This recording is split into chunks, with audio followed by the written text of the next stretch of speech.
বরাবরের মতো সেই 170 রানের ঘরেই আটকে রয়েছে চেন্নাই। এখান থেকে বেরো হতে পারছে না, আবার ম্যাচও জিততে পারছে না।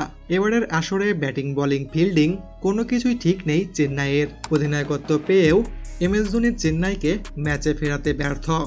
টসে জিতে প্রথমে বোলিং করার সিদ্ধান্ত নেয় হার্দিক পান্ডিয়া।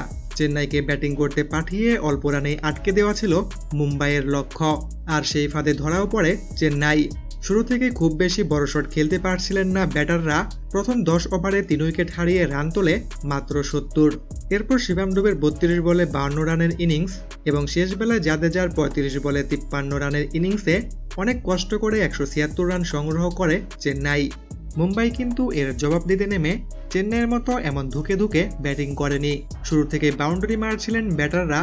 রোহিত শর্মা দীর্ঘদিন পর ফর্মে ফিরেই হাফ সেঞ্চুরি পূরণ করেন। শেষ পর্যন্ত অপরাজিত থেকে 45 বলে 76 রান করেন রোহিত।